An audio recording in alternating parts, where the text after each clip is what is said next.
top story today is US President Donald Trump meeting Russian President Vladimir Putin at a high security military base in Alaska. Now, this crucial summit could shape the future of the war in Ukraine and the broader security landscape of Europe as well. The meeting offers President Trump an opportunity to demonstrate his skills as both a master dealmaker and a global peacemaker. But before we welcome our guest for the evening, let's first hear the message delivered by the US President ahead of this important meet.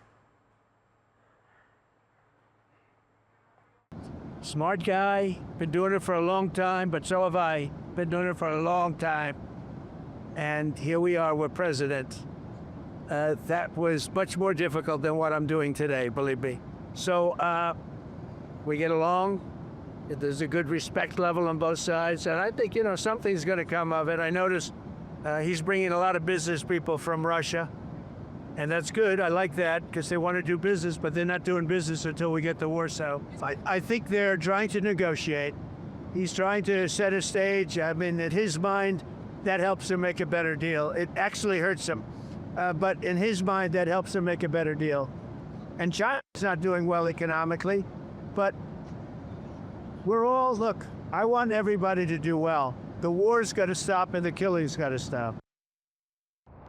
Well, all eyes would be on what's the outcome of this particular meeting that we are looking at, but just to get a sense on what are the possibilities for this, we are joined in by special guests to discuss the implications of this meeting. Firstly, Anil Trigunayad, retired Indian Foreign Services officer and distinguished fellow at Vivekanand International Foundation, joins us. Along with him, we are also welcomed in by Arvind Sanger, managing partner at Geosphere Capital, along with Christopher Haynes, head of oil and energy aspects. Welcome to the show, gentlemen. Firstly, I'll start off with Anil. It's an important day that we are looking at. Now, there have been discussions about what could be the possible outcome, be the 3-year war which is going on, the peace deal over there. But, even Trump, in the last few days, he did say that the probability of this outcome being likely positive is still, on the very term. So just want to understand from you the overall picture on how do you see this meeting going forward?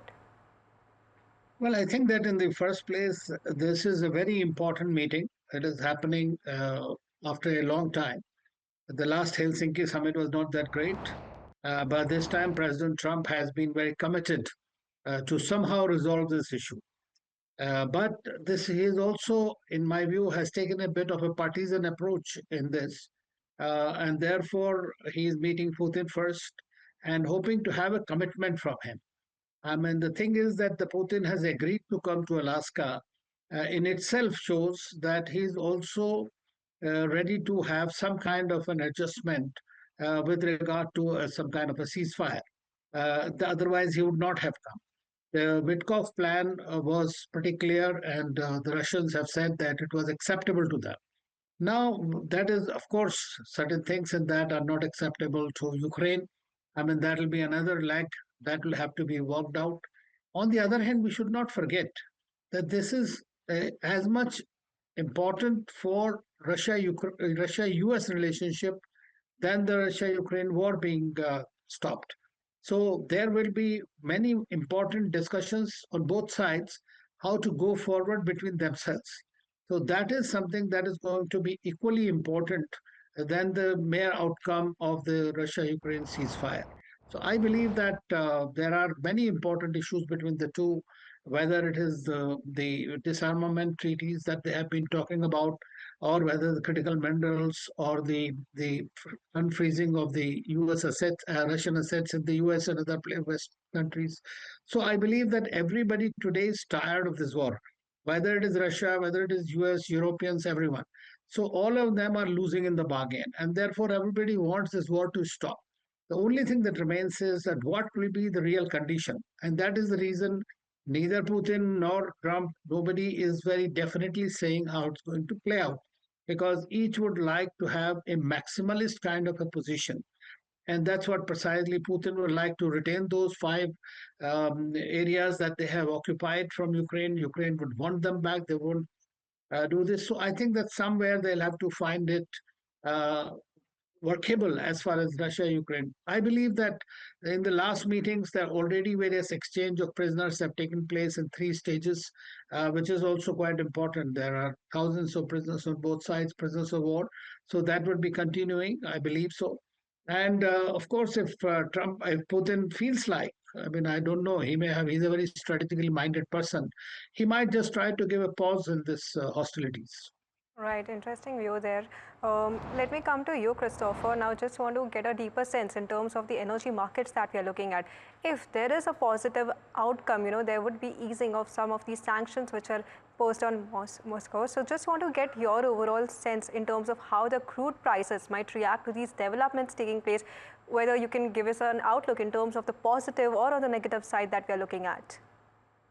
Sure. Look, I think we're looking at quite a binary outcome here because this meeting could go one of two ways. I think end of the day, it's most likely to be spun in a positive way. And I think that in itself, while it won't actually change any fundamentals in the market, could be considered as quite bearish. It's really going to weaken the sentiment in that aspect because you are going to see efforts of kind of progressing towards, bringing Russia back into the fold. And I think people are assuming that that could be, things around that could be related to sanctions relief and anything like that. But we have to remember, one thing is that, Russian oil is still in the market, so there's not actually any impact really there. And the other thing is Russia, under the OPEC Plus agreement, is still, has to abide by the production volumes that it has. So it's not as though any more oil is coming back to the market. Fundamentally, nothing changes. So I think one thing that people are going to be closely looking at is, whether, we do see some kind of closer negotiations and whether that is enough for Trump to look at the 25% additional tariff on Indian buyers of Russian crude at the moment, because that would actually change things quite a lot. It would push out some of the Atlantic Basin crudes that India's been buying instead of Russian. So that's kind of your WTI barrels, so your US barrels. And that would weaken markets going into seasonally a softer period for crude oil. So, Christopher, just a small follow-up on that. If you just have to take like a short-term view in terms of how the crude prices would be, currently they have not imposed the same kind of sanctions on China that we are looking at, that being the bigger market in terms of oil as well. On the other side, for India, they have imposed these additional tariffs that we are looking at. So just want to get your sense in terms of how will these developments shape up the overall industries that we are looking at. Yeah, I mean, look, that's one of the other risks that I think is being underappreciated here. If negotiations don't go well, if the summit isn't that positive, even though it's likely to be spun in a positive way, there is certainly risk here that we could see another sanctions package put on Russia, because I think that's already been prepared by the US. It's ready to go, and the US administration even kind of leans on China as well in the same way that it has done on India, or potentially even Brazil for importing diesel. So I think this is why markets right now have been very, very sensitive. I mean, typically at this point you don't have a huge amount of trade going on just because it is summer, liquidity is a bit lower. But the risks to either side could be quite large. If we do see more pressure, prices could go up certainly. Towards the $80 level, but if we start to see kind of sentiment deteriorate here, we could start to head down towards the lower 60s. Okay, so that's the view in terms of the crude prices also that we are seeing. But Arvind, coming to you on the impact on Indian markets now. So far what we've seen these additional tariffs playing out, but Scott Bessent, he has further warned the Treasury Secretary of US that there would be additional tariffs if the outcome of this particular meeting does not go well. How do you see this scenario playing out for the Indian markets? So if there is a positive outcome or a negative outcome, what is the likely impact that we'll see on the stock exchanges? Well, before talking about the impact on Indian markets, I would like to add a little bit to what's been talked about. I think President Trump wants the mantle of peacemaker. President Putin has a bigger problem. His economy is in trouble. He cannot afford to have his oil flows interrupted. His economy is already teetering given everything that's going on. So it is much more in Russia's interest to give enough to Trump. And I think the likely outcome, and then I'll come to the Indian market, the likely outcome is going to be offering US companies to come into Russia and explore for oil and other commodities. And Trump loves the idea of opening up foreign markets. Putin needs the money because the economy is, is going through high inflation. There's a lot of bad loans, so all of these things. So he needs that. So my assumption is, and the oil markets assumption, if you look at the oil markets since the tariffs were announced, the incremental tariffs were announced on India, oil markets have sold off. The assumption is that that President Trump has talked a big game, but never really put in tough tariffs against Iran, against Venezuela, and it's unlikely that he'll do against Putin. So I'm more bullish that the Indian market it benefits from lower oil prices and benefits from lack of this extra 20%, 25% tariff. It's clear that they're scared of putting tariffs on China because China can play tough in return. They feel that India is an easy target. That's why they've been threatening India more and more. But eventually, I think Trump and Putin have enough self-interest that they'll find, as your other speakers have said, they'll find some way to compromise. So I think the Indian market, of course, if it goes very badly and oil tariffs are increased or maintained and actually implemented, it would be bad for the Indian markets. But I think this is going to be probably a win-win outcome for both, primarily for Putin, but also, President Trump will thump his chest about being a peacemaker, even if he gets very little from Putin, but gets some options for U.S. companies to invest, and that's going to move the tariff discussion off the table.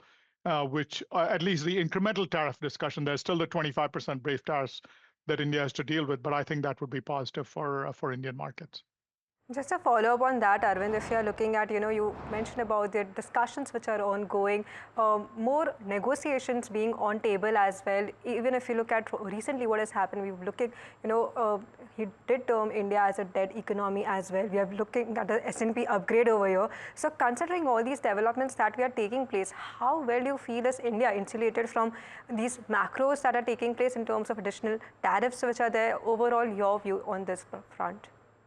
Well, I think India does need to find some way to suck up to Trump, to be brutally honest, to get that 25% tariff down, right? Whatever it takes, promise to buy more oil, promise to buy more LNG, promise to invest in U.S., promise to buy more Boeing planes, whatever it takes, and some token, reduction in some parts of agriculture. If they can pull that off, and talk about how great peacemaker Trump is for solving the Russia problem, Ukraine problem. I think there is a deal to be had, which hopefully gets the tariffs below 20%, and that I think would be the best outcome for India to have. They cannot do much about the Russia thing. That'll be it is in President Putin's interest to solve that because he doesn't want tariffs on oil flowing to third countries.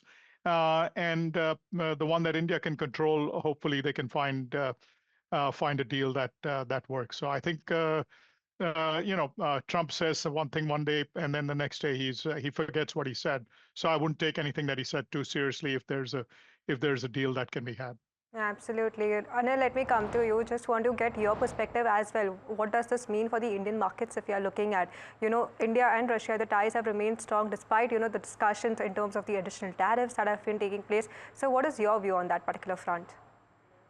Well, I'm not a market expert, but what I have heard is that the Trump's announcement of these tariffs had really had not much impact on this. And what Arvind said is probably something more tactical that one could do. But I doubt very much that India would suck up to Trump's extraneous steps that he has taken. That's very unlikely to happen. Of course, we expect Prime Minister Modi and President Trump to meet in September in New York, and they would like to work out on this. But I believe personally that it has nothing to do with the Russian oil. It has nothing to do with the simple tariffs. It is his personal ego. And the ego massaging is something that India has abstained from doing so far. And I doubt very much that that can be done now at this position. The way the position has been taken, he has definitely taken the strategic partnership on a sliding path. So I believe that I don't see it happening at the moment. And if you see Prime Minister Modi's today's speech, even on the 15th of August, he was very categorical that as far as agriculture is concerned, he's like a stone wall. Nothing is going to happen. Now, as far as oil import from Russia, USA is concerned, we have already increased 120% last year. I mean, last month, in last few months, it's been increased substantially. India is importing oil from 17, 18 countries. It's not only from Russia, but we go wherever it is cheaper. And we are saying that if the Russian US can match that price, India will buy all its oil from USA. But that's not going to happen because that's not how the US operates, or at least under Trump it operates. So let's see some good sense prevails on them as well. It's not that the India only has to succumb. Okay, more details awaited on how the meeting pans out. But thank you so much, gentlemen, for joining in and sharing the perspective on what does this mean for the markets, economy, as well as the oil or the crude prices also that we are looking at.